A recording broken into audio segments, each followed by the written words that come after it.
Hello बच्चों, तो आज की क्लास में हम बात करने वाले हैं चैप्टर नंबर 7 की कोऑर्डिनेट ज्योमेट्री की, जिसको हिंदी में बोलते हैं हम ज्यामितीय निर्देशांक। तो सबसे पहले हम बात करेंगे इस चैप्टर के बारे में कि कोऑर्डिनेट से निर्देशांक हम किसे कहते हैं। ठीक है जी, तो देखते हैं ज़रा। सबसे पहले अगर हम बात करें छोटी क्लासेस की, तो आप लोगों ने ये सारी चीज़ें देख रखी होंगी, 4, 3, -2 और -3, -2, इस तरह के नंबर। इन नंबरों का इस्तेमाल हम करते हैं ग्राफ बनाने के लिए। जैसे कि आप लोगों ने 9th क्लास में सीखा होगा कि जब भी हम कोई ग्राफ बनाते हैं तो हमारे पास 2 पॉइंट्स होते हैं, 2 कोऑर्डिनेट्स होते हैं और उसको ज्वाइन करके जो है हम ग्राफ बनाते हैं। तो इन्हीं पॉइंट्स को, जिन बिंदुओं से हम ग्राफ बनाते हैं, ड्रॉ करते हैं, उन्हीं बिंदुओं को पॉइंट्स को हम कोऑर्डिनेट्स यानी कि निर्देशांक कहते हैं। अब हम बात करते हैं इस चैप्टर के अंदर जो मेन टॉपिक्स हैं हमारे, वो 2 हैं। एक है हमारा सेक्शन फॉर्मूला, जिसको हम विभाजन सूत्र बोलते हैं, और एक है हमारा डिस्टेंस फॉर्मूला, जिसको हम दूरी सूत्र बोलते हैं। तो सबसे पहले 7.1 की बात करें तो इस 7.1 के अंदर हमारे पास एक फॉर्मूला है जिसे हम बोलते हैं डिस्टेंस फॉर्मूला यानी कि दूरी सूत्र। तो सबसे पहले हम बात कर लेते हैं दूरी सूत्र जो है वो यूज किस लिए करते हैं, डिस्टेंस फॉर्मूला जो है हम इस्तेमाल कहाँ का करते हैं। तो देखिए बच्चों, मान लीजिए आपने यहाँ पे कोई कोऑर्डिनेट्स है, निर्देशांक है जिसके पॉइंट है 0 और 3, और यहाँ पे कोई पॉइंट है जिसके निर्देशांक है 4 और 0। अब इन 2 कोऑर्डिनेट्स की सहायता से, ए और बी की सहायता से आपने ये लाइन ड्रॉ कर ली, यहाँ से मिला दी। अब हमें जब भी हमें इन दोनों के बीच की दूरी निकालनी होगी, यानी कि ए से बी पॉइंट तक की हमें डिस्टेंस बताना है, दूरी बतानी है, तो इसे निकालने के लिए सिंपल हम डिस्टेंस फॉर्मूला यानी कि दूरी सूत्र का इस्तेमाल करते हैं। अब ध्यान से समझते हैं कि डिस्टेंस फॉर्मूला या दूरी सूत्र क्या है। देखिए बच्चों, देखिए डिस्टेंस फॉर्मूला की दूरी सूत्र जो है किसी भी 2 पॉइंट के बीच की दूरी निकालने के लिए हम यूज करते हैं। कोई भी 2 पॉइंट गिवन होगा आपके क्वेश्चंस के अंदर और उनके बीच की आपको दूरी निकालनी है, यानी कि डिस्टेंस निकालना है। तो किसी 2 पॉइंट्स के बीच की आपको दूरी निकालनी है, तो इनके लिए हम डिस्टेंस फॉर्मूला इस्तेमाल करते हैं। आप ध्यान से समझेंगे जरा। देखो सबसे पहला वर्ड यहाँ पे जो पहला जो नंबर होता है वो होता है हमारा x और y।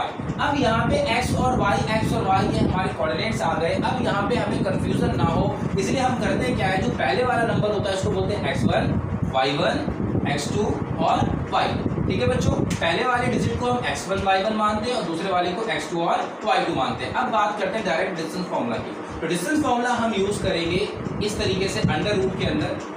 देखिए डिस्टेंस फॉर्मूला हम ए और बी की दूरी निकाल रहे हैं, तो ए बी इक्वल टू, यहाँ पे रूट बनाएंगे और इसके अंदर फॉर्मूला लगेंगे। देखो हमें ए से बी तक की दूरी निकालनी है, तो इस टर्म से इस टर्म को हम क्या कर देंगे, माइनस, यानी x2 माइनस x1 का होल स्क्वायर, फिर प्लस y2 माइनस y1 का होल स्क्वायर। क्लियर है बच्चों। देखिए बहुत ही आसान फॉर्मूला है। जब भी आपको दूरी निकालनी हो, डिस्टेंस निकालना हो, फॉर्मूला यूज करोगे ए बी यानी ए से बी तक की दूरी अंडर रूट के अंदर x2 माइनस x1 का whole square plus y2 minus y1 का होल स्क्वायर। देखिए तो बच्चों, अब हम एक्सरसाइज 7.1 का क्वेश्चन नंबर 1 करने वाले हैं, जिसमें से ऊपर हेडिंग में आप पढ़ सकते हैं कि हमें निम्नलिखित बिंदुओं के बीच की दूरी निकाली है, find the distance between the points given. जो भी नीचे पॉइंट दी गई हैं उसके बीच की हमें दूरी निकालनी है। तो फर्स्ट क्वेश्चन के अंदर फर्स्ट पॉइंट है हमारा 2, 3, 4 और 1। ये पॉइंट है दोनों, और इन दोनों के बीच की हमें दूरी निकालनी। तो समझ लेते हैं जरा। यहाँ पे ये एक लाइन है, इसे हम मान लेते हैं A, 2 और 3, और इसे मान लेते हैं B, हमारे पास 4 और 1। अब जैसे कि अभी हम बात कर चुके हैं, जो पहले वाला जो पॉइंट होता है वो होता है हमारा x1 और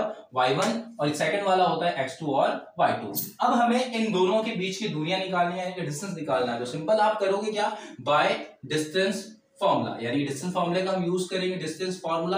अगर आप हिंदी मीडियम में हैं तो लिख सकते हैं बाय दूरी सूत्र के द्वारा। देखिए फॉर्मूला यूज करेंगे। अब हम ए से बी तक की दूरी निकालनी, इसको हमने ए माना, इसको हमने बी माना, तो लिखेंगे ए बी बराबर अंडर रूट के अंदर बच्चों फॉर्मूला क्या होगा, x2 माइनस x1 का होल स्क्वायर, फिर प्लस y2 माइनस y1 का होल स्क्वायर। अब फटाफट से यहाँ पे वैल्यू पुट करेंगे। देखिए x2 की वैल्यू क्या है हमारे पास, 4 माइनस x1 की वैल्यू है 2 का होल स्क्वायर, प्लस y2 की वैल्यू है 1 माइनस y1 की वैल्यू है 3 का होल स्क्वायर। अब देखेंगे यहाँ पे जब आप 4 में से 2 को माइनस करोगे तो क्या बचा, 2 का होल स्क्वायर, और 1 में से 3 माइनस करेंगे तो -2 का होल स्क्वायर। देखिए बड़ी संख्या छोटी संख्या प्लस की है, बड़ी संख्या माइनस की है, तो प्लस माइनस होता है माइनस, और अगर बड़ी संख्या माइनस की है तो हम चिन्ह भी बड़ी संख्या का ही लगाते हैं, यानी माइनस का 2 का होल स्क्वायर। अब यहाँ पर 2 का होल स्क्वायर करोगे 4, और यहाँ पे 2 का होल स्क्वायर करोगे 4।